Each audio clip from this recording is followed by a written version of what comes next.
Entonces, el objetivo número uno es estudiar eso, la estática de traslación, donde nosotros vamos a estudiar pocas fuerzas, como en el caso del semáforo, y para eso necesitamos definir qué es la fuerza, cosa que lo voy a hacer en breve, saber cómo dibujar estas fuerzas, y después el objetivo número tres es entender la condición de equilibrio. Primera parte, ¿qué es la fuerza? La fuerza es una cantidad física vectorial, como se dice aquí, es una cantidad física vectorial, así que podemos dibujar a la fuerza utilizando flechas, utilizando vectores. Y estas fuerzas van a causar movimientos. Por ejemplo, si tenemos aquí un auto que no se mueve y hay una persona que va a comenzarlo a empujar, entonces empujar está relacionado con fuerza. Pero también si hay, bueno, aquí hay tres niños, bueno, deberían haber cuatro, uno atrás de él, y si hay cuatro niños, cada uno de ellos debe generar un esfuerzo en jalar. Y ese efecto, ese esfuerzo de jalar también es una fuerza. Y cada vez que tenemos un carro que va a chocar contra algún objeto y se deforma ese carro, entonces aquí también existirán fuerzas. Las fuerzas siempre van a existir en esas tres tipos de acciones. Primera acción, empujar. Si tú empujas una caja, si empujas tus zapatos, si empujas la pelota, hay fuerza. Si tú jalas, sería la segunda. Si tú vas a jalar, por ejemplo, tu cuaderno, tu mochila, vas a jalar tu bicicleta, entonces aquí también hay influencia de fuerzas. Y si vas a lanzar una pelota contra el piso y sabemos de que la pelota se deforma, porque cada vez que choca contra algo se deforma, entonces ahí también existen fuerzas. De estas tres variedades de fuerzas, solamente nos vamos a abocar a dos, a empujar y a jalar.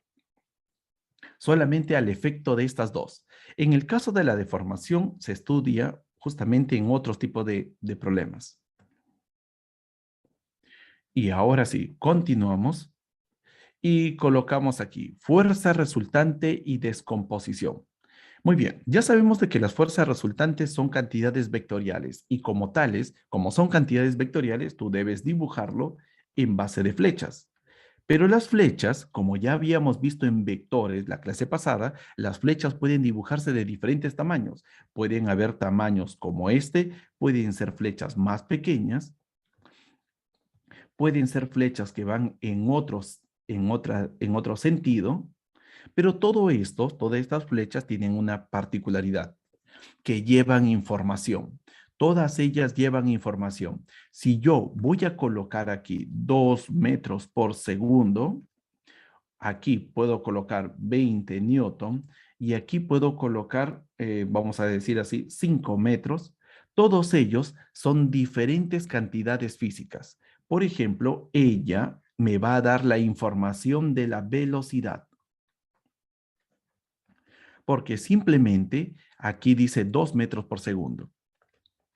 Mientras que esta otra flecha, a diferencia de él me da la información de la fuerza, porque aquí nos habla de 20 newton. Cada vez que tú observas que la flecha está acompañado con newton, la información que tú vas a obtener solamente está basado en fuerza. Y finalmente, también tenemos este otro caso, 5 metros. Y 5 metros está relacionado con el desplazamiento. En nuestro caso, tenemos aquí a dos astronautas. Aquí tengo el astronauta A, tengo por aquí el astronauta B y observamos de que aquí hay un objeto que va a ser jalado. Va a ser jalado por el astronauta A hacia la izquierda y esa acción de jalar va a producir una fuerza. Este astronauta está jalando. Así que esa acción de jalar nosotros lo vamos a dibujar con una flecha, pero hacia la izquierda. Desde aquí hacia la izquierda con una fuerza de 50 newton. El astronauta A está jalando a este objeto hacia la izquierda con 50 newton, mientras que el astronauta B está jalando al mismo objeto, pero hacia la derecha con 60 newton. Cuando nosotros tenemos que un objeto está siendo influenciado por dos fuerzas, uno hacia la derecha y otra hacia la izquierda, recuerden la teoría de vectores. La teoría de vectores dicen de que aquí estas dos flechas, al momento de querer buscar la fuerza resultante, esa fuerza resultante nos va a salir 10. Y para eso nosotros podríamos decir de esta manera, esto es la fuerza 1, vamos a darle un nombre a él, fuerza 1, esto de aquí es la fuerza 2, entonces la fuerza resultante, no te olvides ahí, la fuerza resultante es la suma de ambas fuerzas, la fuerza 1 más la fuerza 2. Esa es la fuerza resultante. Y como tal, si esta es la fuerza resultante, la fuerza F1, ¿cómo lo escribimos? Va hacia la izquierda. Recuerda que toda flecha que va hacia la derecha es positiva y toda flecha que va hacia la izquierda es negativa. Entonces sería así, menos 50 newton. Naturalmente podemos escribirlo con la letra I, porque eso es un vector, y a esto debemos sumarle el otro, que es más 60 newton, también en la otra dirección, en la dirección I. Cuando sumamos estas dos cantidades, menos 50 más 60, nos va a salir más 10. Más 10 newton, pero el vector que vamos a utilizar en este caso sería el vector I. Así que aquí colocamos el vector I. Esto sería la fuerza resultante cuando tenemos fuerzas en una misma línea. Cuando tenemos fuerzas que forman un ángulo de 90 grados, como en este caso, tengo una fuerza hacia abajo de 50 y tengo una fuerza hacia la derecha de 60. La fuerza resultante lo vamos a encontrar de esta manera. La fuerza resultante, nosotros también podríamos decir que esta fuerza de 50 es la fuerza 1 y esta de aquí es la fuerza 2. Entonces, la fuerza resultante lo encontramos sumando a ellas dos. Fuerza 1 más fuerza 2. La fuerza 1, esta fuerza 1, lo vamos a escribir así. Va una flecha hacia abajo. Aquí también hay que entender de que toda flecha que va hacia abajo es negativa y toda flecha que va hacia arriba es positiva. Entonces, aquí tendríamos menos 50 newton. La dirección, como va hacia abajo, sería J. Más la fuerza 2, 60 newton positivo, pero como va hacia la, es horizontal esta flecha, le colocamos el vector I. Y de esta manera obtenemos que la fuerza resultante no es nada menos ordenando 60 newton y, bueno, menos, porque aquí hay un menos 50 newton J. Esto es el vector resultante. Pero si en el problema no nos piden el vector resultante y nos piden la magnitud, ¿cuánto sería la magnitud de esa fuerza resultante? Entonces su magnitud simplemente lo colocamos así, entre barritas, que le llamamos el módulo, o simplemente le sacamos la flecha que tiene arriba. Y esto es igual a la raíz cuadrada de la primera cantidad que tú tienes aquí, elevado al cuadrado, más la segunda cantidad que tenemos en este lado con todo y signo, que sería menos 50 elevado al cuadrado. Y al momento de desarrollar todo esto, tendríamos la magnitud o módulo de esa fuerza resultante. Solamente hemos utilizado Pitágoras para poder encontrar. Eso es las dos cosas importantes que debemos ir aprendiendo. Cuando las fuerzas están en una misma línea, ¿qué es lo que debe pasar? Ese es en el caso A. Cuando los dos formen 90 grados, ya les estoy mencionando aquí cómo se debe escribir. No olvidemos que aquí ya está escrito nuestro vector. Aquí está nuestra fuerza resultante y aquí al costado está nuestra magnitud. Pero también había algo muy importante que les había hablado ya la clase anterior, que es la descomposición de las fuerzas rectangulares. Entonces, si nosotros tenemos aquí una fuerza, en este lado tengo una fuerza, esta fuerza le puedes descomponer en dos. Una de ellas debe ser la fuerza horizontal. Aquí lo voy a dibujar. Una de ellas debe ser una fuerza horizontal y la otra debe ser una fuerza vertical. Voy a ver, aquí lo voy a pintar de color verde. Entonces, tenemos aquí estas dos fuerzas, la fuerza horizontal y la fuerza vertical. La fuerza horizontal, la fuerza horizontal en magnitud, solamente en magnitud, en valor, nosotros lo vamos a calcular, le vamos a llamar así, F de X. Ahora, y la fuerza vertical le vamos a llamar F de Y. ¿Cómo encontramos esos valores? Ese F de X y ese F de Y. Recuerden de que este F de X es la flecha que venía así.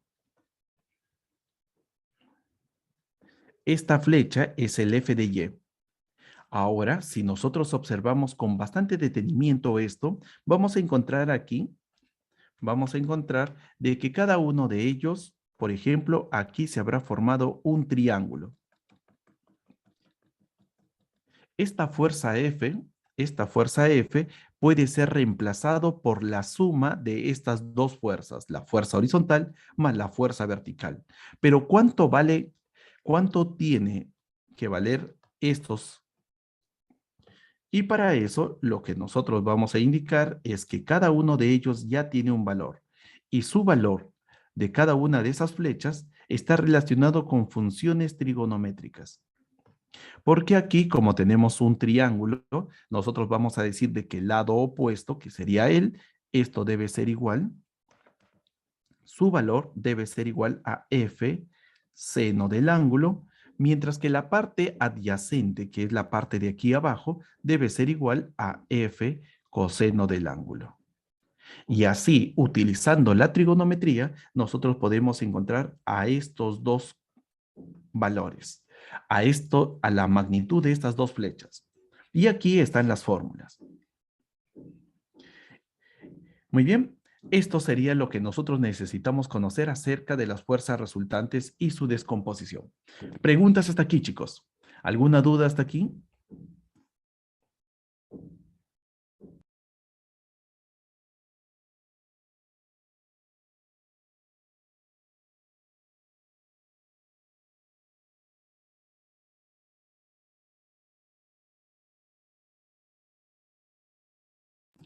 Muy bien, ahora sí. Ya sabemos entonces cómo hacer la matemática que nosotros vamos a utilizar para el caso de vectores. No se olviden, si las fuerzas son colineales, están en una misma línea, podemos sumar o podemos restar, pero si forman 90 grados, existe un problema. Y es que nosotros vamos a tener que utilizar el teorema de Pitágoras. Y también la última parte es, si tengo una flecha y quiero descomponer a esa flecha, entonces tenemos que utilizar esta parte de trigonometría. Ahora, ¿qué tipo de fuerzas podemos obtener? La primera fuerza es el peso. Todos los objetos que tengan masa, muchachos, todos los objetos que tengan masa pueden ser representadas, sus pesos pueden ser representados por una flecha que debe ser dibujada a partir de su centro, que le llamamos el centro de gravedad, y a partir de ahí dibujamos una flecha vertical, siempre una flecha vertical. Y ahora, ¿cómo estoy seguro de que la flecha que estoy dibujando es correcta? Primero, se debe dibujar, en este caso, se debe hacer un dibujo de una línea que le llamamos la línea de acción. Esta es la línea de acción. Es una línea vertical a la superficie de la Tierra. No se olviden ahí. Aquí nosotros vamos a tener, voy a suponer de que esto de aquí es la Tierra, y esta línea de acción siempre es una línea perpendicular a esta pequeña superficie de la Tierra. Si nos encontramos en el polo norte, sería así. Si nos encontramos en el Ecuador, sería así. Entonces, hay que tener mucho cuidado aquí con esas líneas, porque nosotros decimos, sí, entonces, pero ¿las líneas pueden cambiar de lugar? No. La persona que va a observar, siempre la persona que va a observar para dibujar esa línea de acción, se va a encontrar aquí. Polo Norte, en ese lugar. Si es que vives en el Polo Norte, si vives en el Ecuador, vas a estar así. Así que esta línea vertical siempre será de esta manera. Sin importar el lugar donde te encuentres, siempre será una línea vertical a la superficie de la Tierra. Siempre una línea vertical a la superficie de la Tierra. Y ahora, y cuando nos encontremos subiendo las escaleras o bajando las escaleras, ¿cómo dibujamos el peso? De igual manera, aquí como se muestra, esto es una rampa. Trazamos una línea de acción que es vertical a la superficie de la Tierra y a partir del centro de gravedad de ese cuerpo, trazamos una flecha hacia abajo. Y el peso, luego de haber dibujado eso, el peso siempre lo vamos a calcular con esta fórmula. Peso es el producto de la masa de ese cuerpo, que debe estar en kilogramos, multiplicado por la gravedad. La magnitud de la gravedad, que sería 10 metros por segundo,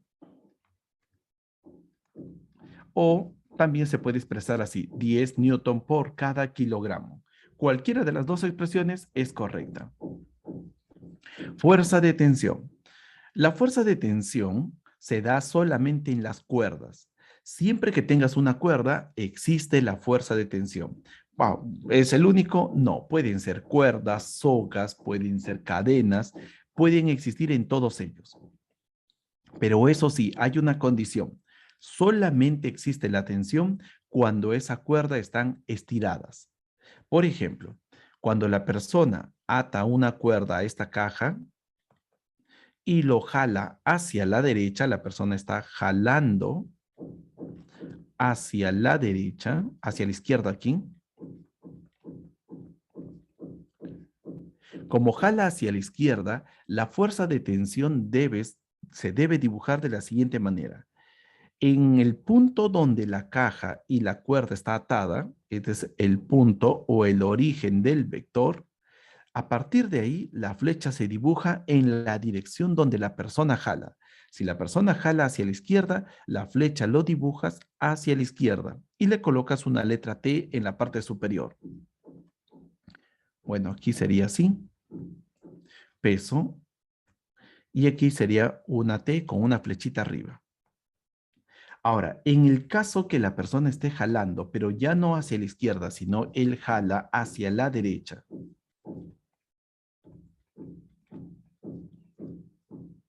Si jala hacia la derecha y encima que jala hacia la derecha lo hace de forma inclinada, la cuerda, observa, está inclinada esta cuerda, entonces cuando la cuerda esté inclinada, lo que tú debes hacer es dibujar el punto donde la cuerda está unido con la caja. Este es el origen. Y a partir de ahí dibujas una flecha solamente donde está la cuerda. Si la cuerda está de forma diagonal, tú debes dibujar una flecha de tensión también de forma diagonal, en la misma dirección de la cuerda. La fuerza normal y la fuerza elástica. La fuerza normal, por ejemplo, la fuerza normal va a existir solamente cuando hay dos superficies en contacto. Por ejemplo, en este caso la caja y este caso el piso tienen contacto en este lugar. Y como hay contacto en ese lugar, entonces decimos, la caja debido a su masa está aplastando al piso. Entonces nosotros decimos que la caja aplasta al piso. Y como la caja va a aplastar al piso, el piso debe reaccionar, debe empujar a la caja para que esta caja no se hunda, porque si no ocurriera eso, la caja se hundiría. Entonces, aquí la fuerza normal es una fuerza que se produce desde el interior del piso, se va a producir una fuerza empujando a la caja hacia arriba y le llamamos reacción. Pero aquí tenemos un pequeño problema, que nuestro dibujo no coincide con la fuerza, con el dibujo del gráfico. Y eso es que esta fuerza, solamente por cuestiones de comodidad, es mejor dibujarlo no aquí, sino trasladarlo aquí. Solamente es por cuestiones de comodidad. Pero en forma, bueno, en forma precisa, la fuerza de reacción siempre se debe dibujar aquí, desde el interior del piso, empujando a la caja, solamente hasta donde está tocando el piso a la caja. Esto sería la fuerza normal. En este caso, cuando la caja se encuentra en una superficie inclinada, solamente cuando se encuentra en una superficie inclinada y observo de que aquí está el lugar donde la caja y esta superficie, esto es una superficie, caja y superficie, se están tocando, en ese lugar va a existir una fuerza de reacción, una fuerza normal. ¿Cómo debemos dibujar esa fuerza normal?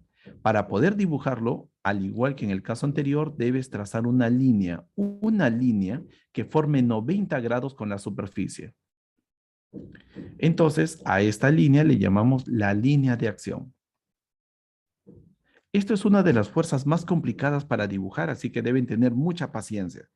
Primero dibujamos la línea de acción. Luego dibujamos en esa línea de acción, decimos, la superficie siempre empuja, la fuerza normal siempre debe empujar.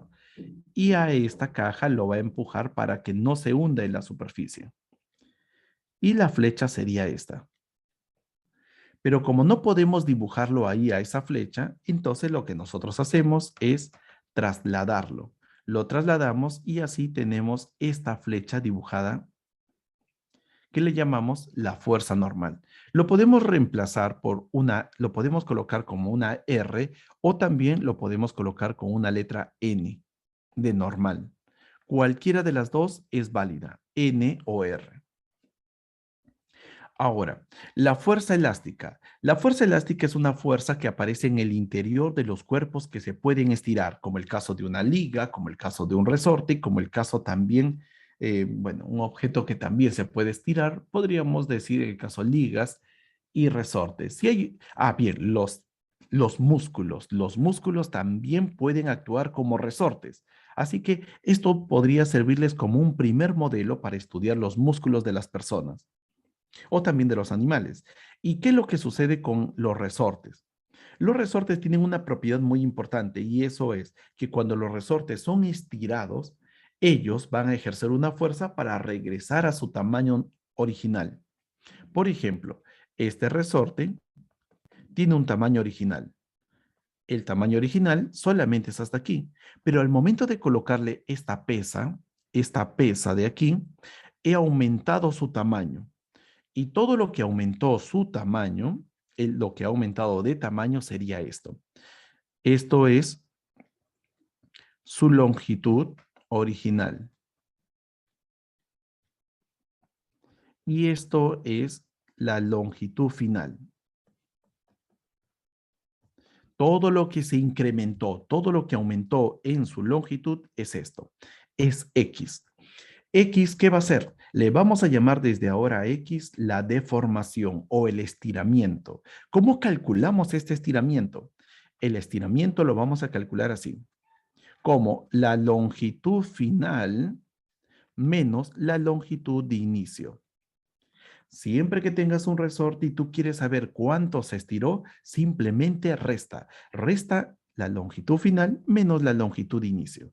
Vamos a ver varios problemas sobre esto, así que ténganlo presente. ¿Cómo dibujamos ahora la fuerza? ¿Hacia dónde va la fuerza? Lo primero que te debes preguntar para poder dibujar a la fuerza es, ¿el resorte se está estirando o se está comprimiendo?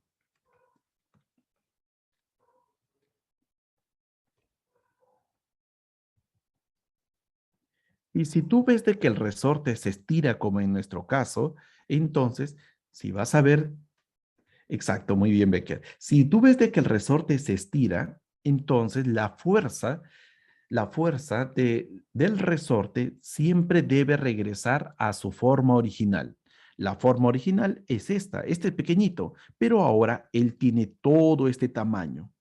¿Qué es lo que debe hacer el resorte? Debe aplicar una fuerza para regresar a su tamaño original. ¿Hacia dónde aplica la fuerza? Esa fuerza lo vamos a dibujar así, hacia arriba. Si tú ves de que el resorte está estirado, entonces la fuerza debe ser hacia arriba para regresar a esta parte. Y lo simbolizamos con Fe, fuerza elástica. Entonces, si el resorte está estirado, él tiene que jalar en la dirección para poder regresar a su forma original. Pero si el resorte está comprimido, es decir, se ha reducido muy pequeñito, para regresar a su forma original, él tiene que empujar. Entonces, en este caso, vamos a imaginar así. Voy a dibujarlo aquí. El resorte inicialmente tenía este tamaño. Este era el tamaño del resorte. Pero luego de que coloqué sobre él un objeto, luego de colocar un objeto sobre él, aquí está ese objeto, él se redució de tamaño, se ha reducido de tamaño, pero él quiere volver a su estado original. Él quiere volver a este estado original. Para poder volver a su estado original, lo que tiene que hacer el resorte es empujar. Él va a necesitar empujar. Entonces, él empuja hacia arriba. Y esta fuerza con que va a empujar le va a obligar a él a poder regresar a este tamaño original. Entonces, cuando el resorte está comprimido,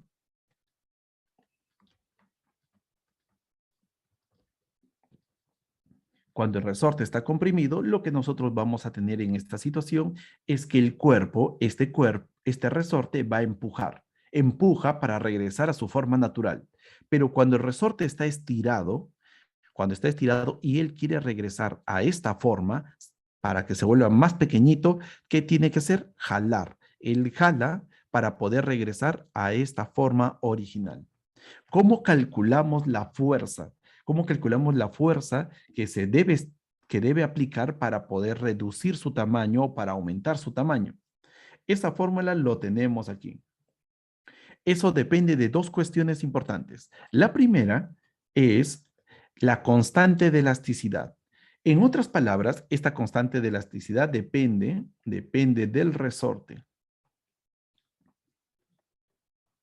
¿Qué tipo de resorte tienes? Ah, bien, tengo un resorte de un lapicero. Entonces, cuando tienes el resorte de un lapicero, o de un lápiz, ese resorte de lapicero tiene un valor, un K, vamos a llamarle de 1, 1 Newton por cada metro.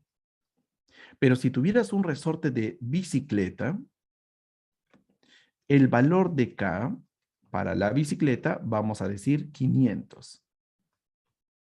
Y si tuvieras un resorte de camión, de carga, o en este caso, esa constante puede ser 5000.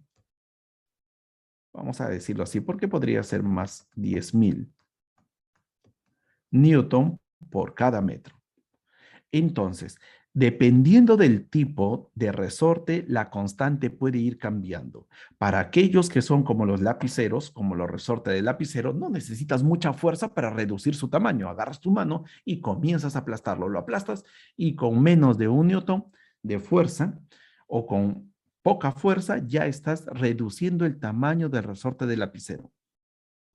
Pero con esa misma fuerza, si tú quieres aplicarlo al resorte de bicicleta, agarras tus dedos y comienzas a aplastarlo, no se va a reducir en tanta magnitud como lo hace con el lapicero. Por eso que aquí es importante saber qué tipo de constante estamos teniendo.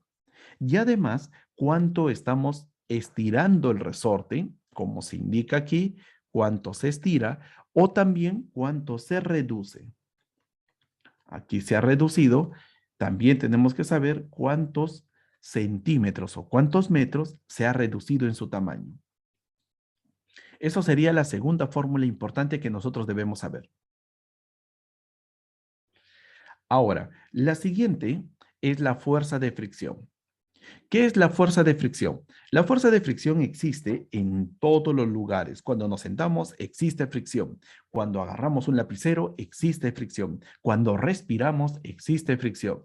Y debido a esa fricción, el aire también se puede quedar dentro de los pulmones, la sangre puede fluir a través de las venas y las arterias, nosotros podemos correr o caminar debido a la fricción. ¿A qué se debe la fricción? ¿Por qué debe existir y por qué es tan importante la fricción? Porque la fricción es una fuerza que se opone al movimiento que puedes hacer. Imagínate de la siguiente manera, tu asiento donde en este momento estás sentado no tuviera fricción. Agarras una cera o un líquido muy, pero muy suave, que podría ser hasta aceite, agarras y lo colocas en la superficie, en el espaldar de tu asiento, como también en el mismo asiento.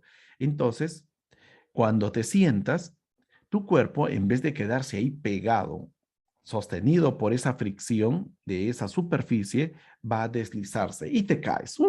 Y no te vas a quedar ahí, solamente agarras, te sientas y te vas cayendo. Eso es porque la fricción lo has reducido.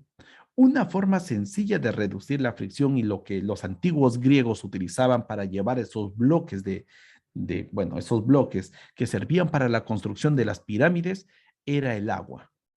Agarrar y colocar, por ejemplo, si tú quieres, bueno, yo sé que a muchos de ustedes les gusta la playa y cuando vas a la playa y mamá te dice, puedes traer, por favor, bueno, el frigorífico, donde tenemos ahí nuestras gaseosas, la carne para freír y todo.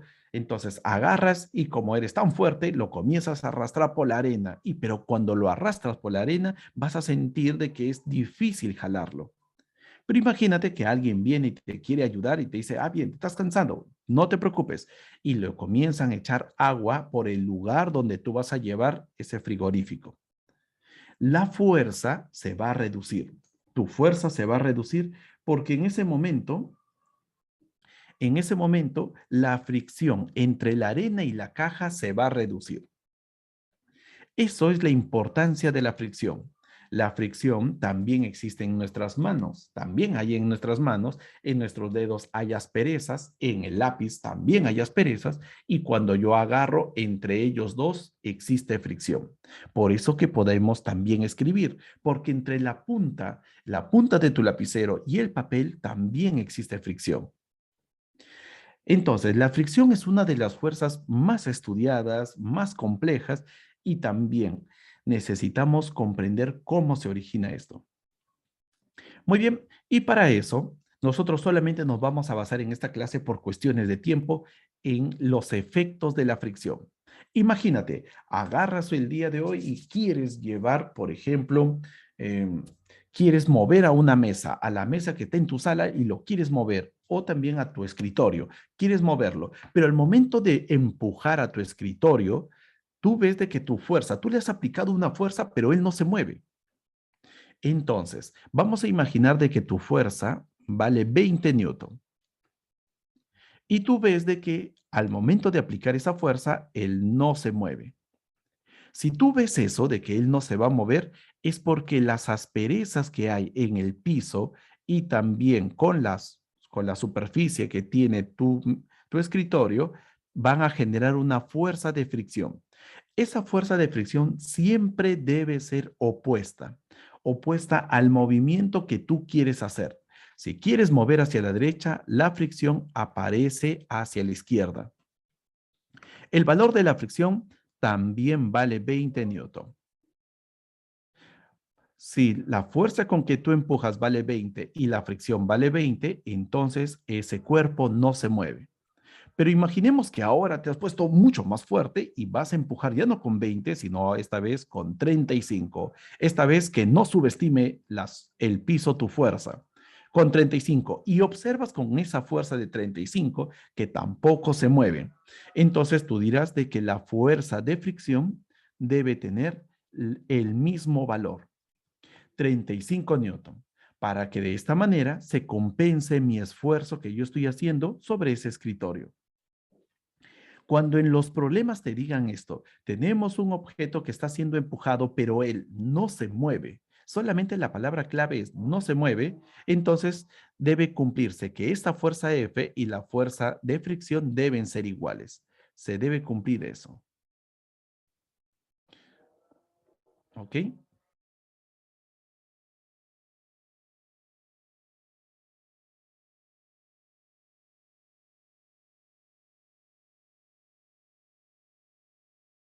Bien, la otra parte es esta. Cuando en los problemas de física te digan, tenemos este escritorio que está a punto de deslizar, a punto de moverse. Solamente en ese caso, cuando te dicen así, está a punto de moverse o a punto de deslizar, esta palabra clave es muy importante que lo tengas presente. ¿Qué debes indicar?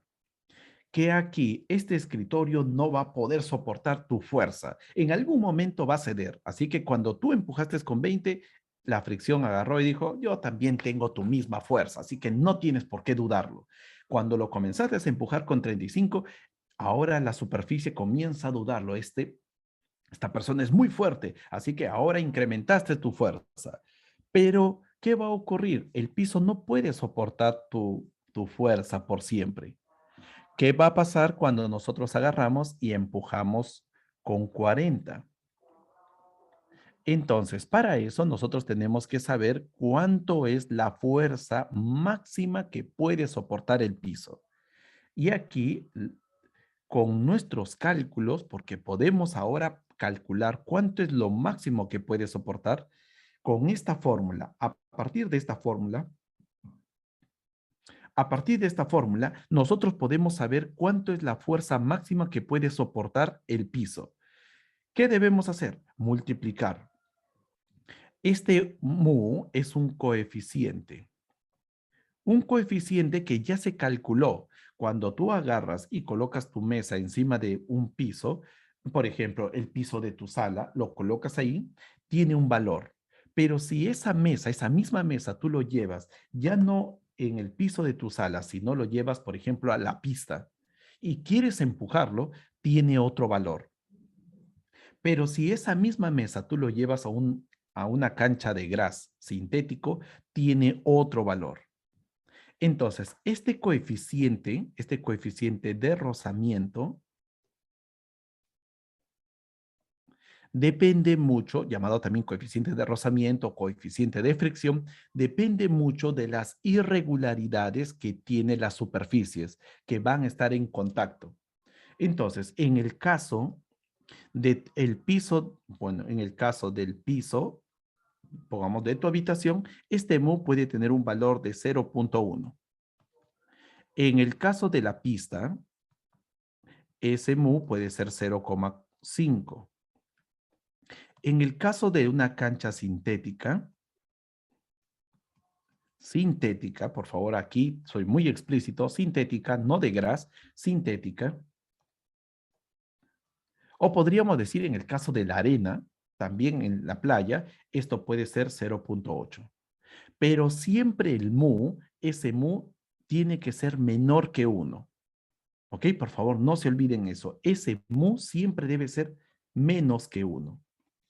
Y ahora, si a ese mu tú lo multiplicas por la fuerza normal, la fuerza con que vamos a aplastar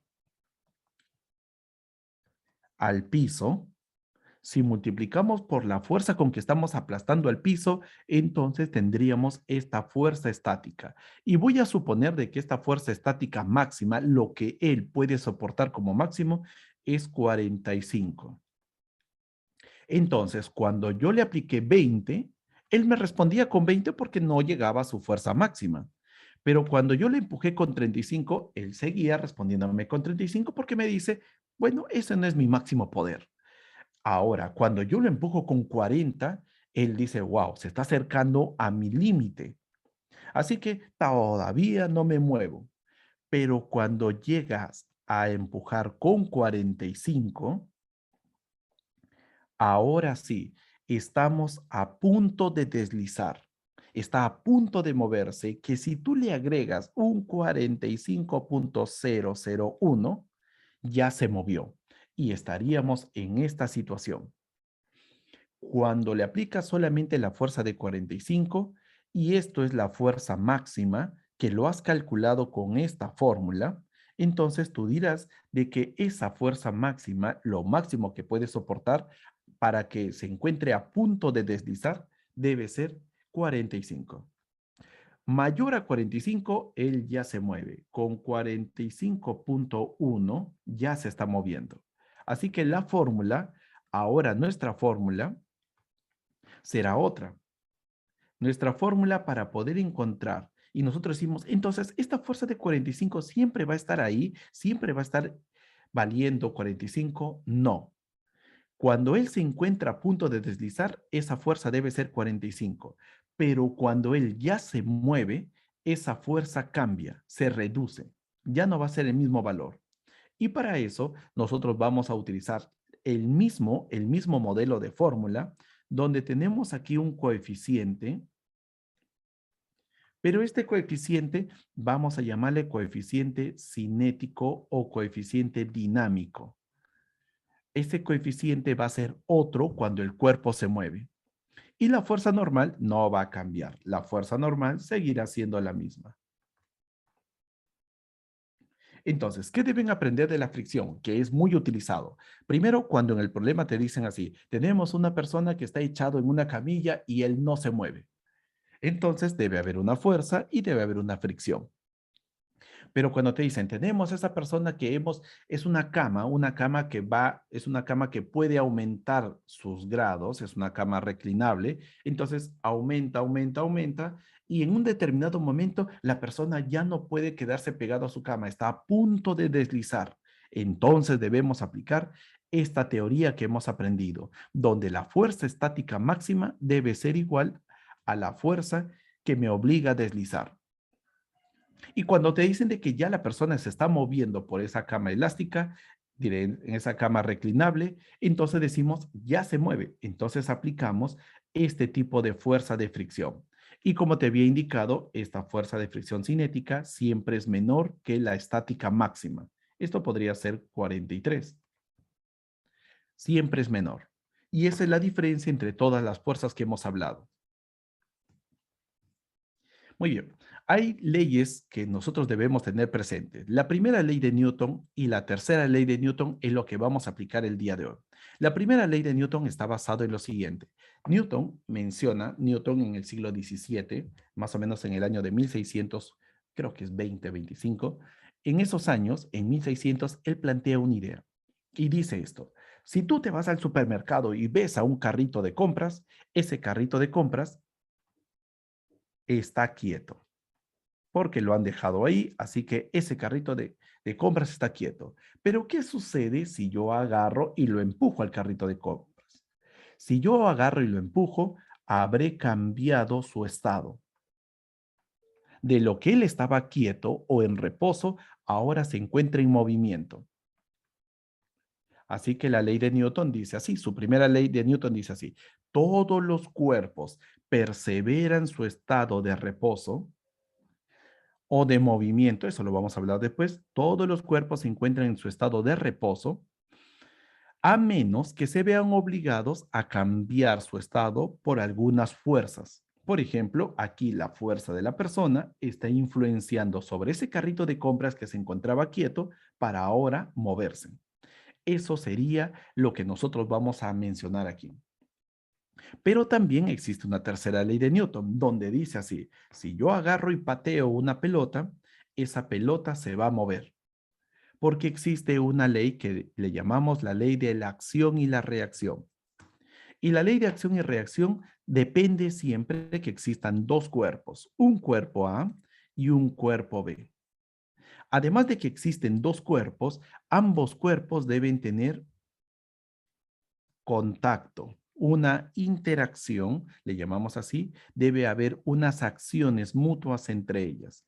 En este caso, las acciones mutuas entre ellos es por contacto, pero no solamente es la única que existe.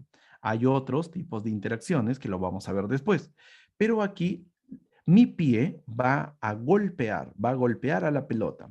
Ese tipo de acción que yo estoy haciendo, lo voy a decir de esta manera. Si mi pie golpea la pelota, voy a dibujar la flecha de esta manera. Una flecha hacia la derecha, indicando de que mi pie está golpeando la pelota. Y así diremos esto. Esta flecha va a representar a la fuerza que el objeto A hace sobre el objeto B. Esto es, vamos a llamarle así, la acción. Mi pie empatea a la pelota. Esa es la fuerza de acción.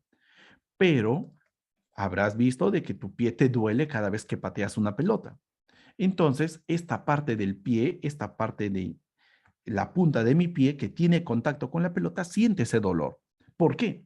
Porque la pelota también va a reaccionar. La pelota no se queda tranquila y dice, muy bien, tú me golpeaste, entonces yo debo reaccionar. También te golpeo a ti. Y ese golpe que te da la pelota, vamos a dibujarlo así, con una flecha hacia el pie. Esta es la fuerza de la pelota sobre el pie. Y esta fuerza que está aquí es la fuerza del pie sobre la pelota. Y la tercera ley de Newton te menciona de esta manera. Para toda acción, mi acción será golpear a la pelota. Existe una reacción que es opuesta.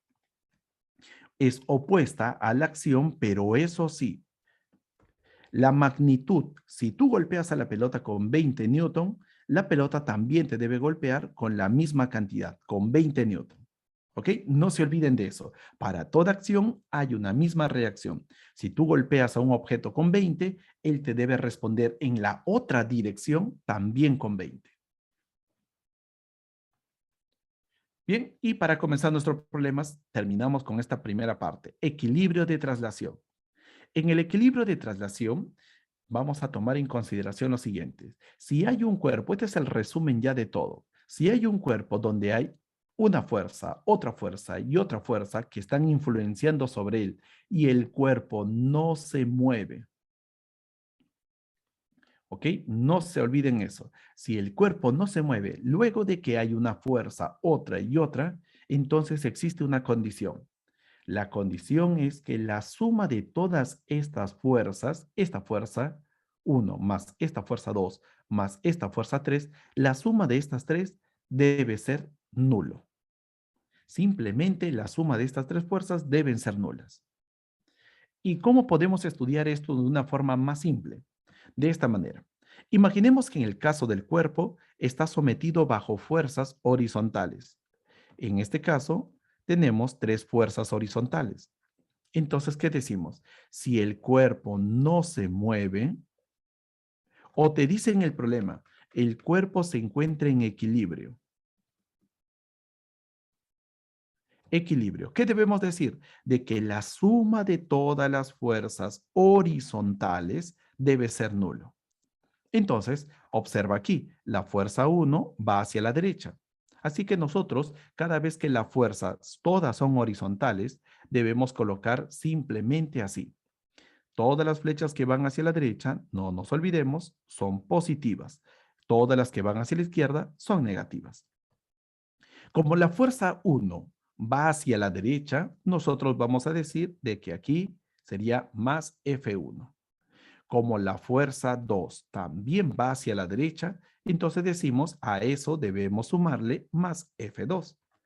Y finalmente, como la fuerza 3 va hacia la izquierda, entonces colocamos aquí más, porque estamos sumando a todas, más, pero esta vez colocamos el signo menos F3.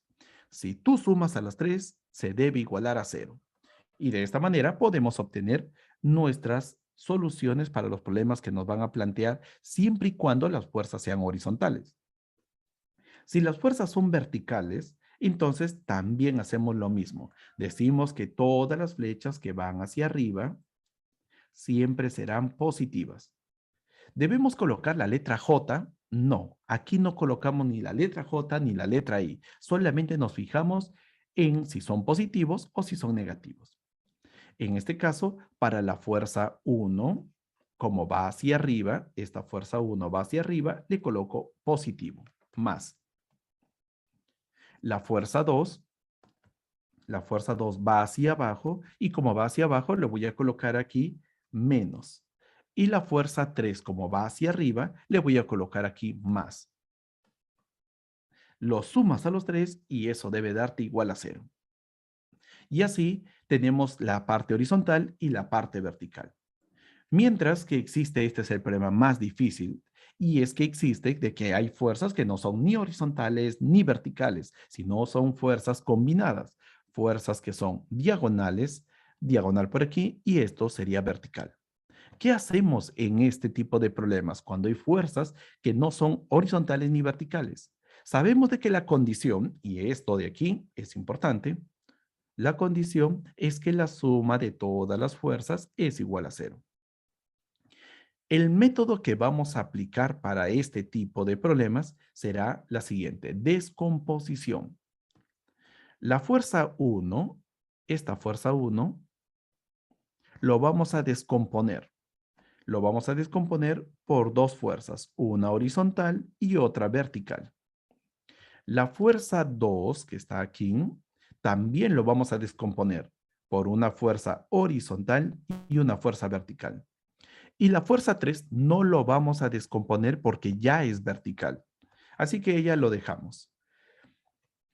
Seguidamente, ¿qué hacemos? Luego de haber descompuesto a cada una de estas fuerzas que son diagonales, ahora nosotros vamos a decir que podemos aplicar lo que hemos aprendido entre horizontales y verticales.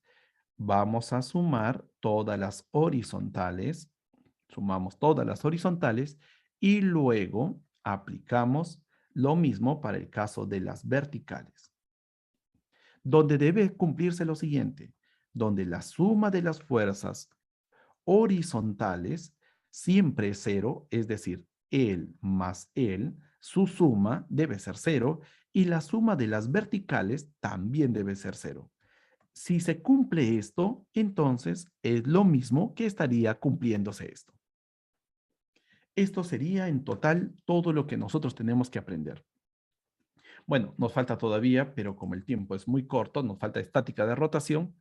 Entonces, vamos a pasar a los problemas, porque tenemos que ejercitar. Luego de haber aprendido tanto, tenemos que comenzar a ejercitarnos y ver, ¿será que entendí todo lo que el profesor estaba hablando? Vamos a ver eso. Entonces, veamos. Problema número 1.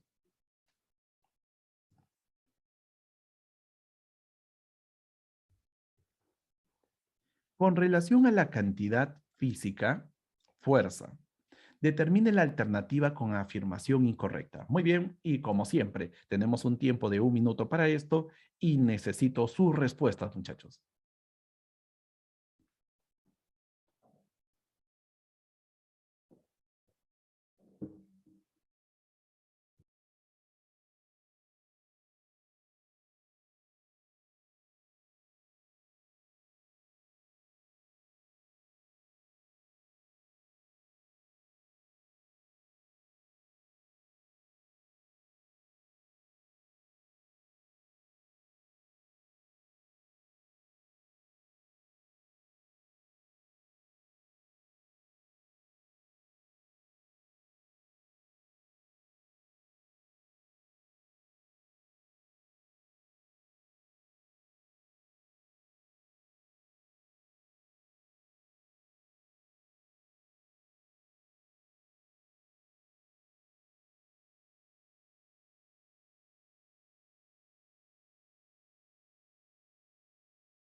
Muy bien, su respuesta, chicos.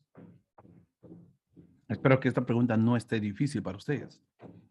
Con relación a la cantidad física, ¿qué podemos afirmar? Es una cantidad física vectorial. Recuerda aquí, parte importante. Bueno, aquí voy a cambiar de color.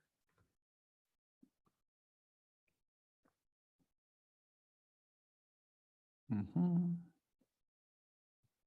Aquí. Muy bien. Muy bien, ya veo una respuesta. A ver aquí. Voy a cambiar de colores a mis lapiceros. A ver, ya tengo esto. Ya, muy bien. A ver, vamos a ver, Dipa.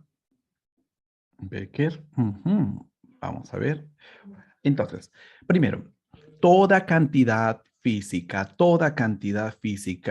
como la fuerza, debemos representarlo por vectores. Es un vector, la fuerza es un vector. Y como vector tiene una información que nos trae. La información que nos trae la fuerza, el vector fuerza, vamos a llamarlo así.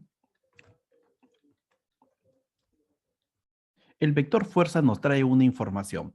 ¿Cuál es esa información?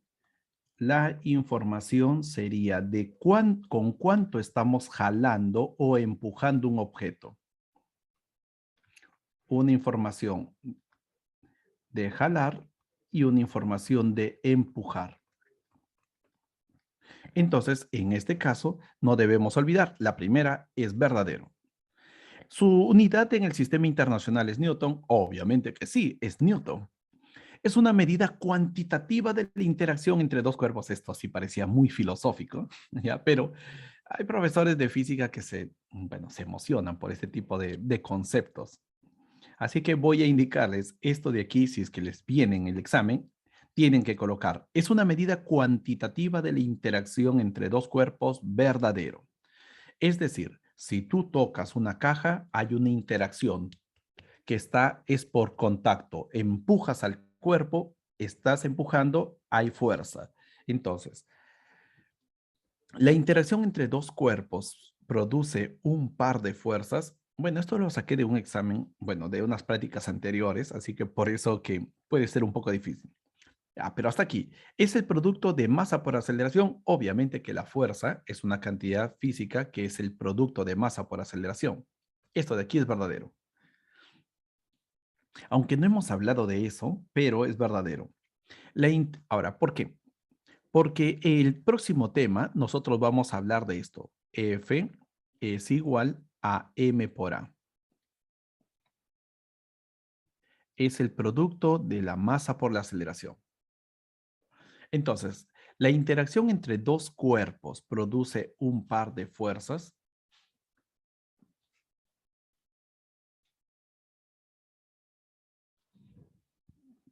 A ver, esta de aquí ya me hizo dudar. Con razón, ustedes también estaban dudando. Produce un par de fuerzas aquí.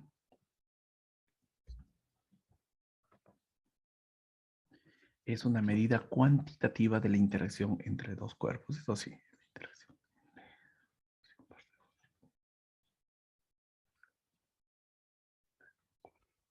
Ujú. A ver, a ver, a ver.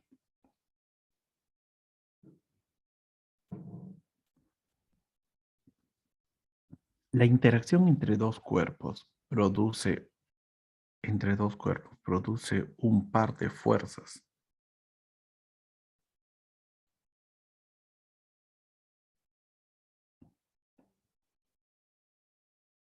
En este caso, en la D, ¿a qué le llamamos interacción? Interacción es, por ejemplo, el caso de la persona que patea un balón.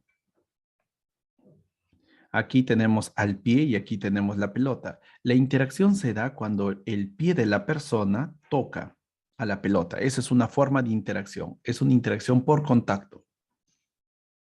Entonces, pero aquí existe lo siguiente, como les había indicado, el pie de la persona golpea la pelota. Esto es una fuerza. La interacción entre dos cuerpos. Entonces, aquí tengo este cuerpo, su pie le ejerce una fuerza a la pelota, pero la pelota también ejerce una fuerza sobre el pie, una fuerza opuesta. Y la parte D nos dice la interacción entre dos cuerpos. Aquí tengo dos cuerpos, produce un par de fuerzas.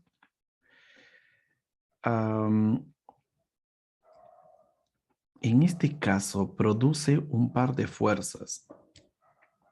Sí produce un par de fuerzas, pero, o sea, es un par de fuerzas, sería esta de aquí. Producen esas dos fuerzas, uno sobre la pelota y otro sobre el pie. Pero aquí, no sé, aquí me hace dudar. A ver, cantidad vectorial, física, la medida cuantitativa, la dirección de dos cuerpos, mm, produce un par de fuerzas.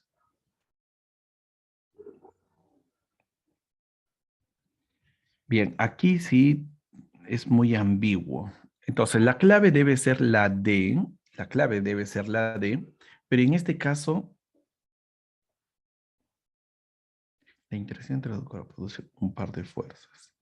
Deberíamos colocar aquí la interacción, produce un par de fuerzas en un cuerpo. Si hubiera dicho esto, en un cuerpo sería falso, porque esta fuerza F actúa sobre la pelota y esta fuerza F actúa sobre el pie. Ahora, sobre un cuerpo solamente habría uno sobre la pelota y uno sobre el pie. Pero aquí me parece que le faltó en un cuerpo para que esto sea falso, porque los demás son verdaderos. Bien, ahora sí. En este caso, ahora entiendo por qué se han demorado tanto. Vamos con el siguiente. En el problema número 2, de acuerdo a la tercera ley de Newton, cuando dos objetos A, que es el martillo, y B, que es el clavo, en contacto interactúan. Aquí tengo el martillo, aquí tengo el clavo. Es correcto afirmar que necesariamente A y B se mueven en direcciones opuestas. Luego, cuando el martillo golpea el clavo se mueve en dirección opuesta y el martillo se mueve en dirección opuesta. A y B se ejercen fuerzas iguales. A le ejerce a B una fuerza de mayor magnitud que la ejercidas por B sobre A. B le ejerce a A una fuerza de igual magnitud y dirección contraria de la que A le ejerce a B. Y A le ejerce una fuerza a B, pero B no le ejerce fuerza a. Bien, entonces comencemos a descartar. Cuando un problema de este tipo con bastantes cosas existe, comencemos a descartar. Primero, debemos saber aquí que la fuerza del martillo hacia el clavo, esto es la fuerza del martillo hacia el clavo, y esto es la fuerza del clavo hacia el martillo. Ambos son opuestos, y a su vez tienen la misma magnitud. Eso es según la tercera ley de Newton. Entonces, vamos con la B. ¿Sobre A y B se ejercen fuerzas iguales? No, esto es falso. Recuerda de que las fuerzas deben considerarse, muy bien, Yameni, vamos a ver eso. Las fuerzas son iguales solamente si ambas apuntan en la misma dirección, los dos hacia arriba o los dos hacia abajo. En este caso, uno apunta hacia arriba y el otro apunta hacia abajo. Así que por eso no son iguales. A le ejerce a B una fuerza de mayor magnitud que la ejercita por B sobre A. Falso. Aquí la fuerza de A, la fuerza, vamos a llamarle así. A ver, en este caso, pintarlo aquí. Sabemos de que el objeto A es el martillo. Así que A esto es A y esto es B. B sobre A. Esto es A sobre B. Entonces, la fuerza que A le ejerce a B, esta de aquí, es mayor en magnitud que la fuerza ejercida por B sobre A. En otras palabras, este de aquí. Esto también sería falso, porque en magnitud deben ser iguales. Ahora, B le ejerce a A una fuerza de igual magnitud y dirección contraria de la que A le ejerce a B. Oh, esto sí, esto es muy claro, verdadero. A le ejerce una fuerza a B, pero B no le ejerce una fuerza A. Falso, porque debe existir siempre un par. ¿Necesariamente A y B se mueven en direcciones contrarias? Claro que sí, si el martillo lo golpea, si has clavado, bueno, si has tenido esa aventura de poder clavar, cuando lo golpeas al clavo, el clavo se hunde y el martillo rebota por la acción del clavo sobre el martillo. Entonces, esto sería verdadero. Y para esto, sí he tenido la ayuda. Bien, Arián, perfecto. Hasta ahora, por ejemplo, Hasta ahora estamos teniendo lo siguiente. Los dos primeros problemas son de conceptos y son problemas que he sacado de libros de años anteriores de la CEPRE. Entonces, hay que tener en consideración que estas lecturas nos van a ayudar a tener mayor flexibilidad cuando queramos resolver los problemas. Y para eso, por ejemplo, aquí, en el problema número 3 te dice así, para que un auto se mueva con una velocidad constante en una pista recta, nuevamente, ¿qué cosa hice? Para que un tren, no, todo le he puesto auto. Sí, sino que, bueno, me olvidé de leer. Para que un tren se mueva con una velocidad constante por una pista recta horizontal, es necesario, entonces, en donde diga auto, cámbienle tren por la figura. Bueno, donde diga auto, lo cambiamos por tren. Entonces, velocidad constante. Aunque no les he hablado de esto, pero les voy a mencionar debido al problema. Velocidad constante. Cuando te hablan de velocidad constante, es como decir que el cuerpo se encuentra en equilibrio.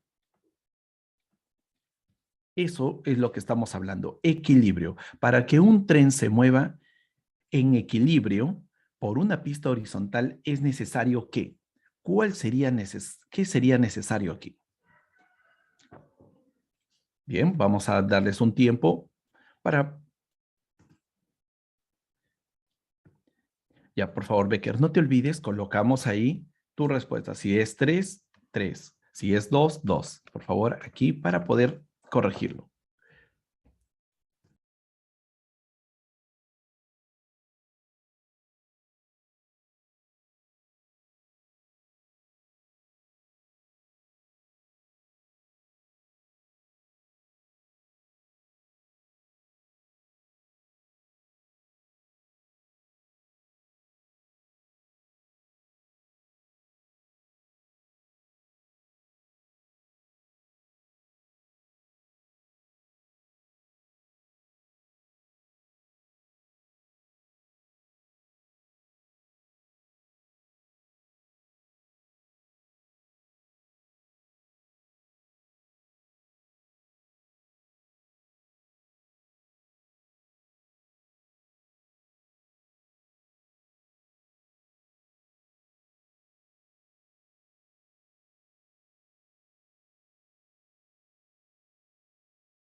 Muy bien, vamos entonces a ver.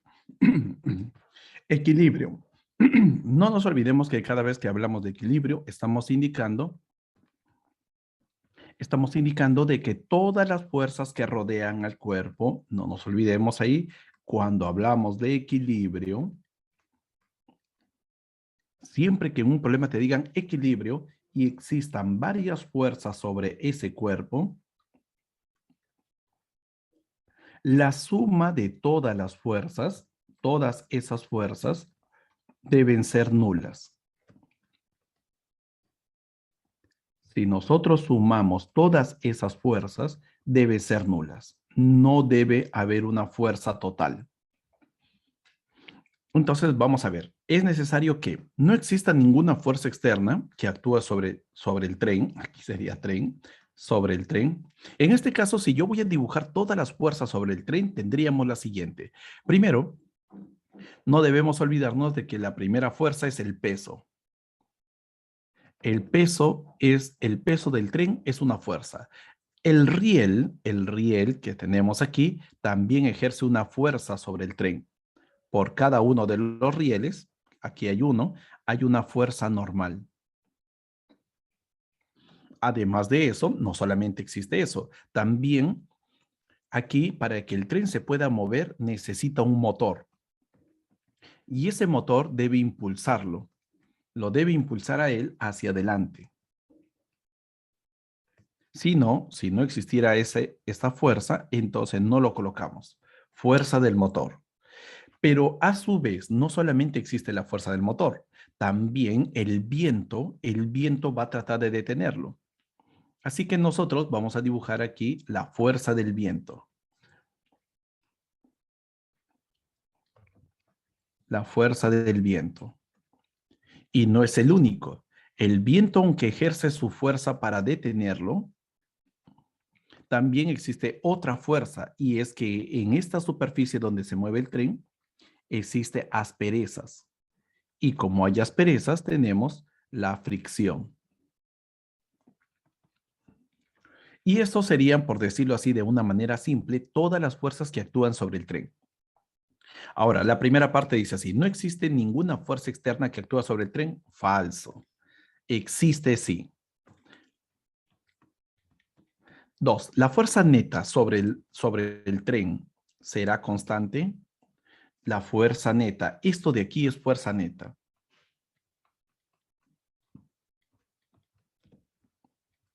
La fuerza neta no puede ser constante. Siempre tiene que ser nula. Debe ser nula. Así que esto es falso. La fuerza neta sobre el tren está a favor del movimiento.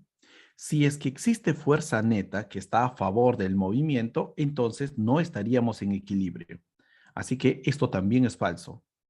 La fuerza de gravedad y la fuerza normal, la fuerza de gravedad y la fuerza normal son iguales. Entonces, en este caso, la fuerza de gravedad y la fuerza normal sí pueden ser iguales. Eso sí, no hay ningún problema. Podrían ser iguales ambos. Pero necesariamente, si estos dos son iguales, ¿el tren se moverá a velocidad constante? Y la respuesta es no.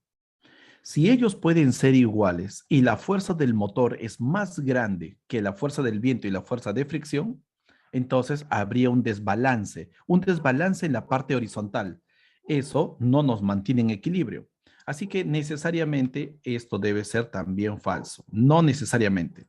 La fuerza neta sobre el tren es nula. Bueno, esto de aquí, ya hace rato ustedes lo acaban de mencionar, esto sería verdadero. Entonces, en los resultados, a ver, 3-3. Muy bien, muy bien, Yamil. Muy bien, perfecto. Solamente tenemos aquí, en esta oportunidad, nuestro primer puesto ya está ganado.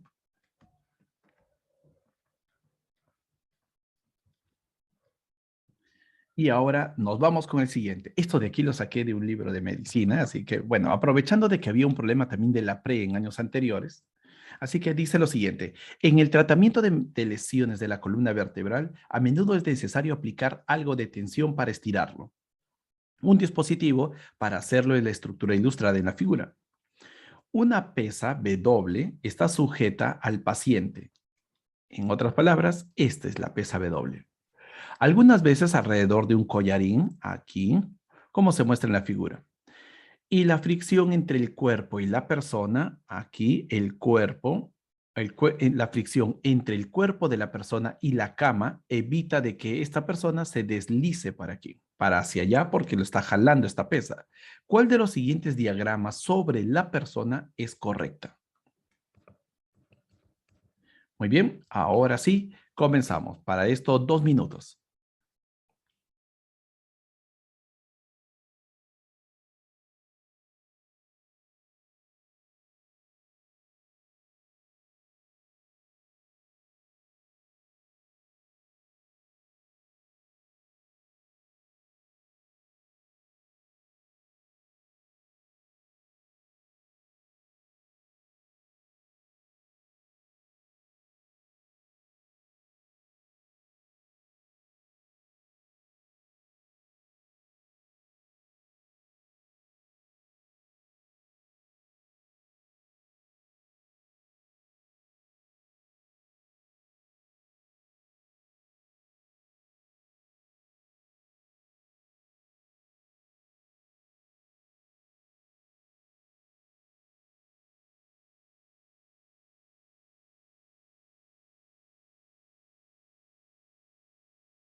Bien, muy bien. A ver.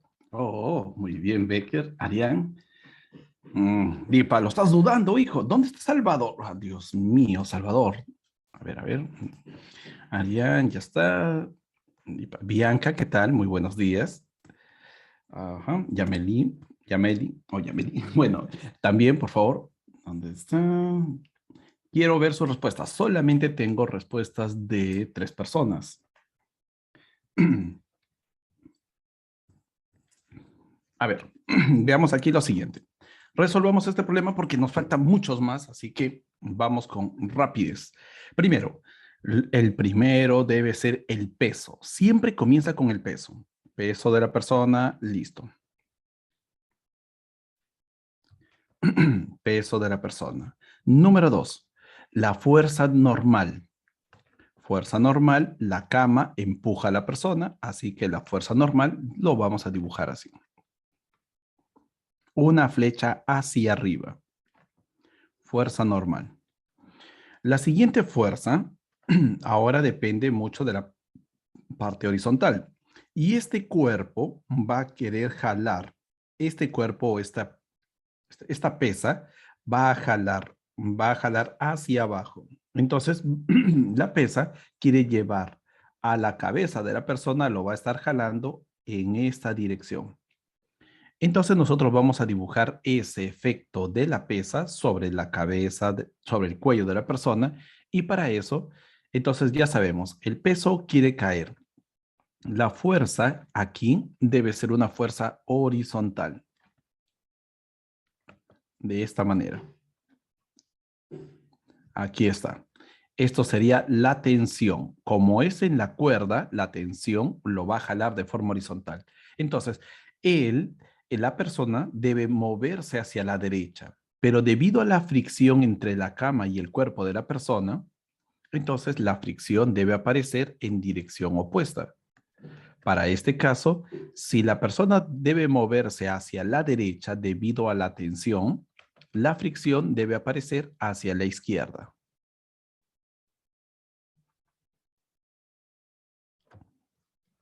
Esto sería en sí nuestro diagrama de cuerpo libre. Esto de aquí sería la fricción. Entonces, nuestra clave correcta, y ahora, tenga mucho cuidado con el tamaño de las flechas. Regularmente en los exámenes más difíciles se tiene cuidado con el tamaño de las flechas. Por ejemplo, aquí la flecha de la fricción es más pequeña, aquí la flecha de la tensión es más grande. Entonces, aquí no hay un balance. Siempre el tamaño de las flechas importa.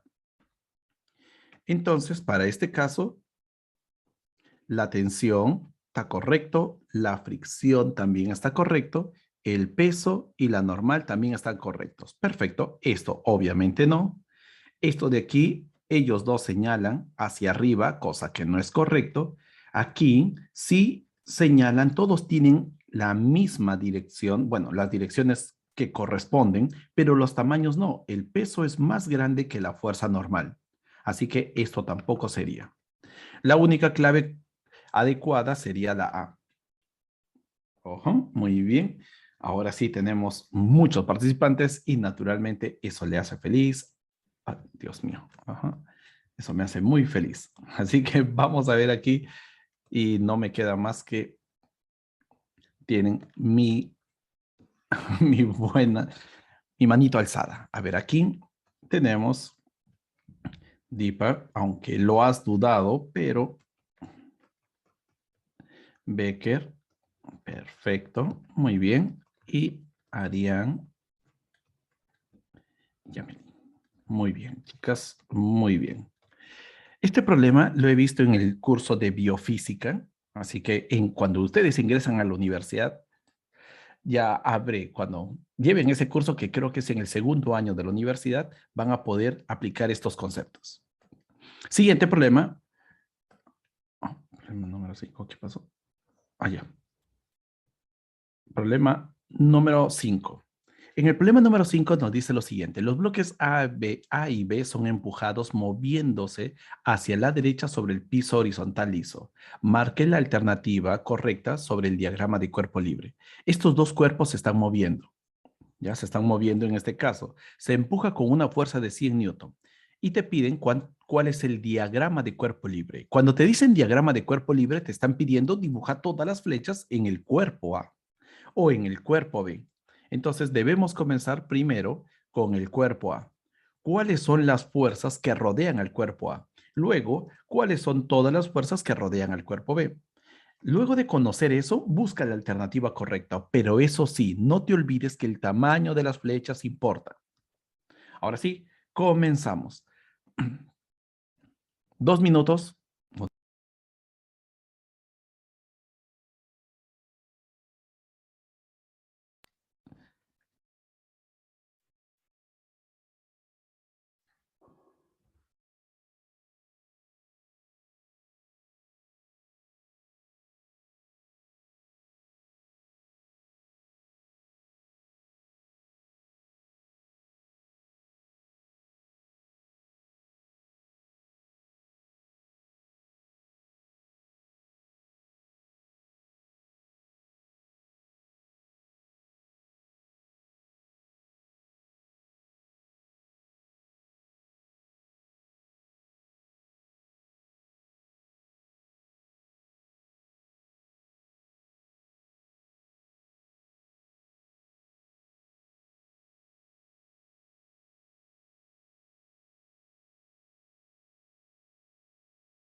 Ya.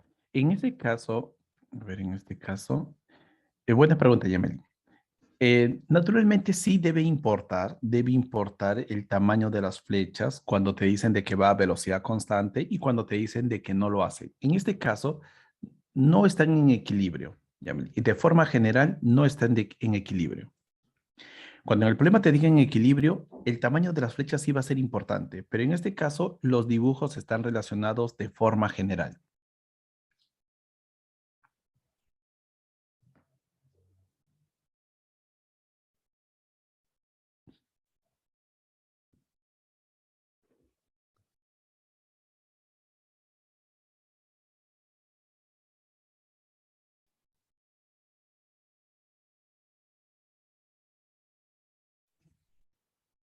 Bien, comenzamos. Primero, siempre, paso número uno. ¿Qué, profesor, cómo yo resuelvo todo esto? Porque me parece muy complicado. Entonces, hay pasos que tienes que realizar. Siempre agarra y dibuja, comienza con todos los pasos. Paso número uno, debes comenzar a dibujar la fuerza de gravedad. Siempre comienza con la fuerza de gravedad o llamado también peso o peso. Siempre comenzamos así, con el peso. ¿Qué debemos hacer? Entonces, en esa situación dibujamos la flecha del peso. Aquí voy a dibujar la flecha del peso y para esto de aquí lo voy a pintar de rojito. El peso, aquí está. Bueno, creo que mejor a mano alzada, ¿no? Es peso. La primera flecha sería el peso. Aquí tengo el peso. Luego de eso, también tengo una fuerza normal. Aquí abajo tengo una fuerza normal que debe ser el mismo tamaño del peso porque son las únicas dos flechas verticales. Ahora, si voy separando ya lo que tengo aquí, si lo voy separando para aquí, tendríamos lo siguiente. Peso, fuerza normal sobre el cuerpo A sería ellos dos. A su vez, existe una fuerza de 100, entonces voy a dibujar aquí sobre A una fuerza de 100 newton. Y finalmente tenemos, aquí hay algo muy importante que no les había mencionado. Aquí, entre los dos cuerpos va a existir una fuerza. Esa fuerza, aquí, existe una fuerza de contacto. El cuerpo A empuja al cuerpo B y el cuerpo B empuja al cuerpo A. Entonces, esa fuerza con que lo va a estar empujando, nosotros lo vamos a dibujar así. El cuerpo A debe empujar al cuerpo B. Esta es la fuerza de contacto. Así le vamos a llamar, fuerza de contacto. Y como A lo empuja a B, B también debe empujarlo a A en la otra dirección y con el mismo valor. Entonces lo voy a poner para aquí. Aquí debe haber una fuerza de contacto.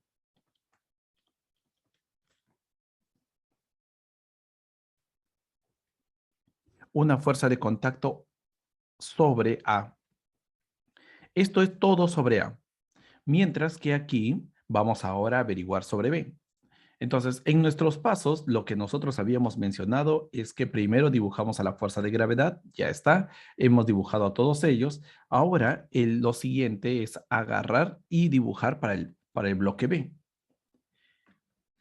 Y en el bloque B comenzamos con su peso. No se olviden ahí, el peso es importante. Luego de eso, la fuerza normal. La fuerza normal iría hacia arriba.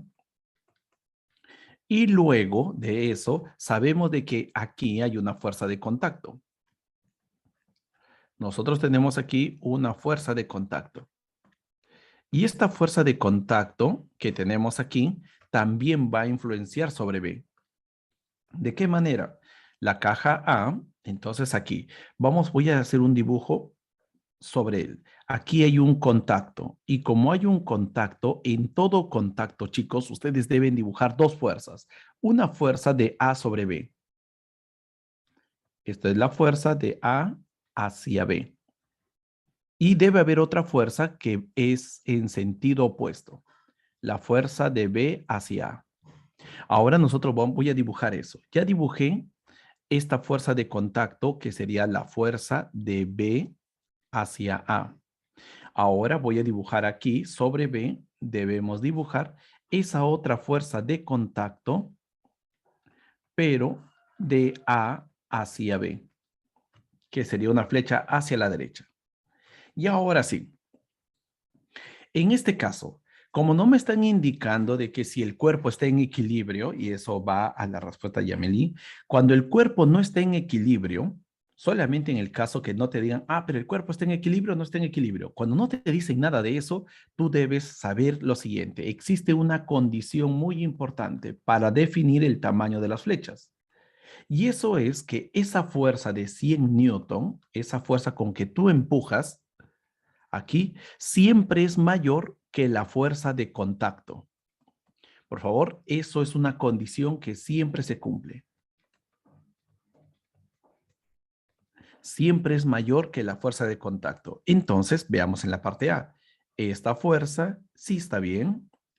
Esta fuerza es menor que la fuerza de contacto. Está muy bien. Diré, es menor que la fuerza de 100. Está bien. Pero aquí no coincide. El peso y la fuerza normal deben ser iguales. Y no son iguales. Así que esta primera alternativa no es correcta. Siguiente, la B. Esta fuerza de 100 y esta fuerza de contacto, ya hay un problema. Que la fuerza de contacto es más grande que la fuerza de 100. Y que el peso, o esto es todavía peor, el peso y la fuerza normal también son de diferentes tamaños. Entonces, lo primero que deben hacer siempre es decirte que el peso y la fuerza normal en este tipo de problemas deben ser iguales en tamaño. Así que esto está descartado por él. Y la segunda condición es que cuando el cuerpo A y el cuerpo B tienen un contacto, se debe cumplir esto, que la fuerza de 100 debe ser mayor que la fuerza de contacto. La parte C. Muy bien, esto es correcto. Pero en la parte horizontal no debería aparecer esta fuerza. Debe aparecer esta, que es la de contacto, pero no la de aquí. La parte D, muy bien, estos dos. Esta es la fuerza de contacto y sería correcto esta respuesta, la D. Muy bien, y para eso, excelente, muy bien, hasta aquí. 5, perfecto, muy bien, tenemos a 2 personas que han contestado esto, así que me da mucha alegría que poco a poco estén encajando en todos estos conocimientos de física. No es nada sencillo física, así que por favor téngale paciencia y mucha práctica. Muy bien, chicas. Muy bien, vamos entonces al siguiente problema, el problema número 6. En el problema número 6 te dicen así, en la figura se muestra un plano inclinado. Aquí está. Una pared lisa y una esfera.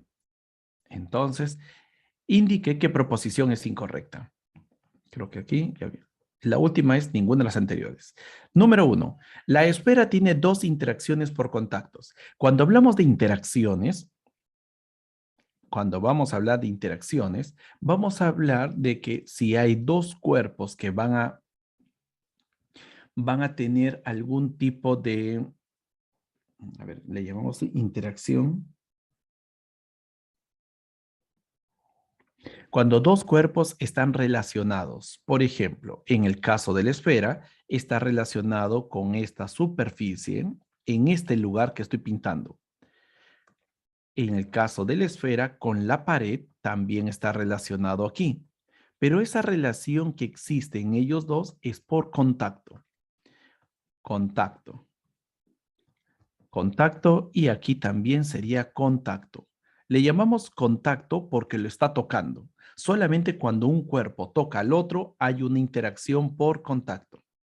Pero no son los dos únicos. Existe otro tipo de interacción que no es por contacto y eso le llamamos las interacciones por distancia. Entonces, cuando hablamos de interacciones, tenemos dos.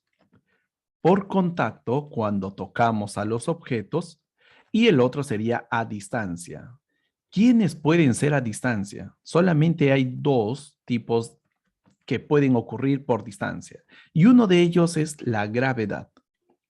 La Tierra jala los cuerpos sin tocarlo. Entonces, si la Tierra jala todos los cuerpos sin tocarlo, es una interacción a distancia. Pero también puede ocurrir esto con los imanes. Los imanes pueden jalar o pueden botar a los objetos sin tocarlo. Esto sería en sí las interacciones. Ya la parte A es verdadero. Entonces, veamos aquí.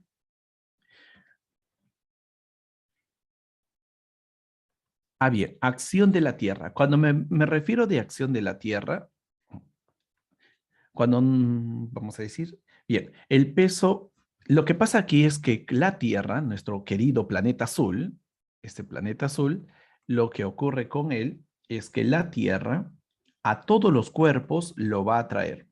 Eso es la acción de la Tierra. Entonces, por ejemplo, la esfera que está aquí, lo voy a pintar de color naranja. Aquí está la esfera. Por este lado tienes a la pared, voy a suponer así, y por aquí tienes esta superficie inclinada. Entonces, el peso lo dibujaríamos así. Una flecha dirigida hacia la Tierra. Eso sería el peso. Pero te dice la parte C, el peso de la esfera es la acción de la Tierra que actúa sobre la esfera. Entonces, en ese caso es verdadero. El peso siempre es lo que la Tierra hace a los demás cuerpos. La Tierra jala esta esfera, entonces es la acción. Entonces, el peso, ¿qué cosa es? Es la acción de la Tierra jalando a la esfera. Esto también sería verdadero. Bien, ya tenemos aquí dos verdaderos y solamente nos falta la B y la D. ¿Cuál de los dos debe ser falso?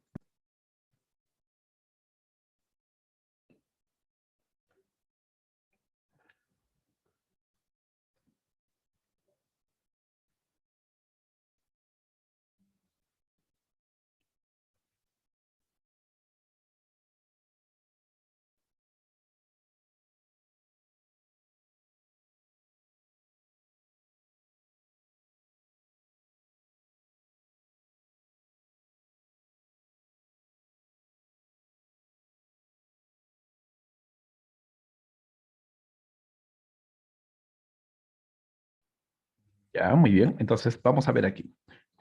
Ya bien. Entonces, ¿cuál sería? En este caso, lo que nosotros vamos a hacer es lo siguiente. Vamos a ver la B si es correcta. Cuando vamos a dibujar todas las fuerzas, tendríamos presente aquí, solamente nos vamos a enfocar en el caso de la esfera. Entonces, en el caso de esta esfera, lo voy a dibujar así. ¿Cuáles serían todas las fuerzas que están influenciando sobre él? Cuando hablamos de fuerzas, simplemente nosotros decimos, ah, bien, las fuerzas deben ser, naturalmente, deberíamos considerar en ese caso, deberíamos considerar a las fuerzas que lo rodean. Y para eso voy a dibujarlo aquí. La primera fuerza debe ser el peso. No te olvides ahí de que las fuerzas lo vamos a dibujar así. El peso debe ser la primera fuerza que debes dibujar. La segunda fuerza es el lugar donde tienes contacto. Recuerda de que en este lugar de contacto hay una fuerza normal. Entonces, para dibujar la fuerza normal en todo ese tipo de superficies inclinadas, aquí está, lo vamos a dibujar así. Dibujamos primero la línea de la superficie inclinada y debemos trazar, en esa línea debemos trazar una línea perpendicular. En este punto, esta línea es perpendicular. Y la flecha que nosotros vamos a dibujar en ese caso sería algo así. A ver aquí. Ya, listo. La fuerza normal sería así. Empujando esa esfera. Fuerza normal. Pero por el otro lado también existe aquí una pared y hay un contacto ahí. Así que también debemos dibujar en esta parte, en este punto, una línea de acción. Y además de eso, ¿qué decimos? Que las paredes, como las superficies, siempre empujan. La pared que está aquí lo va a empujar a él de esta manera. Lo empuja y esto sería la fuerza normal. Llamemos fuerza normal 2 y fuerza normal 1. Así que en la parte B observamos rápidamente que esto de aquí no coincide. Esto está bien y esto está bien. Así que la clave aquí debe ser la B. En el caso de la D, en el caso de la D, en ese caso de la D, esto sería la B, esto sería la A, esto sería la C. En el caso de la D, ¿por qué depende del ángulo? La fuerza normal, esta fuerza normal 1 que estamos aquí dibujando, esa fuerza normal 1 depende del ángulo. Vamos a ver ahí lo siguiente. Cuando vamos a dibujar la fuerza normal en esa superficie, vamos a comenzar con un ángulo de 30 grados. Después vamos a tener el ángulo de 45 grados. Solamente como ejemplo. Entonces nosotros decimos, este cuerpo, ese cuerpo que está aquí, ¿dónde aplasta más? Entonces, si este cuerpo en este punto aplasta más a esa superficie, entonces la fuerza normal sería más grande comparado a la anterior. Cuanto más aplaste esa esfera a la superficie, entonces nosotros diremos de que la fuerza normal es mayor. Y para eso, habíamos indicado de que esto es el peso y el peso se puede descomponer. Este peso, según la teoría de vectores, podemos reemplazar ese peso por dos fuerzas. Una fuerza que va en esta dirección y otra fuerza que me sirve para aplastar. Esta fuerza que va en esta dirección, esta fuerza le vamos a llamar el peso por el seno de 30 grados. Y esta fuerza que me sirve para aplastar es el peso, pero por el coseno de 30 grados. Y ahora, sin tener presente esto, ¿ya? Sin tener presente de esta descomposición, podríamos también especificarlo de esta manera. Es algo más simple, porque esto de aquí me voy a complicar demasiado. ¿Cómo podrías saber de que depende mucho de eso? Primero, imagínate de que tienes una superficie horizontal. Y aquí está la esfera. Cuando la superficie de contacto es horizontal, el ángulo vale 0 grados. Pero si ahora elevo un poco más ese ángulo a 20 grados, entonces va a tener una cierta cantidad que lo aplaste. Cuando ese ángulo sube de 20 grados a 60 grados, entonces lo va a aplastar otra cantidad. Pero cuando está a 90 grados, así, bueno, aquí sería por aquí, ya no lo va a aplastar. Entonces, en este caso, la fuerza normal siempre lo vamos a dibujar así. Esta sería la fuerza normal, aquí sería así la fuerza normal y aquí sería perpendicular, así. Cuando la esfera es perpendicular, así como está, sin aplastarlo a la pared, esta fuerza normal vale cero. Cuando está en una superficie horizontal, esta fuerza normal es igual al peso. Solamente cuando está en una superficie que es horizontal, es igual al peso. Cuando forma 90 grados, esta fuerza normal es menor que el peso. Y se va reduciendo, esta fuerza normal va tornándose cada vez más pequeño a medida que el ángulo va aumentando. Cuando el ángulo vale 0 grados, ya sabemos, la fuerza normal debe ser igual al peso. Cuando el ángulo va creciendo, esta fuerza normal se va a ir reduciendo, reduciendo hasta llegar a 0. Si el ángulo vale 90 grados y no hay nadie que lo aplaste contra la pared, su fuerza normal vale 0 grados. Muy bien, chicos, esto es la clave para nuestro problema del día de hoy. Voy a tenerlos que dejar porque ya les toca su descanso. Entonces, por favor, practiquen más con este material. Tenemos que avanzar la próxima semana dinámica, pero vayan avanzando con el problema número 7, con el problema número 8. Sigan avanzando y cualquier duda la próxima semana les estoy ayudando. Cuídense bastante y que tengan una bonita mañana y tarde. Chao, chao, chicos.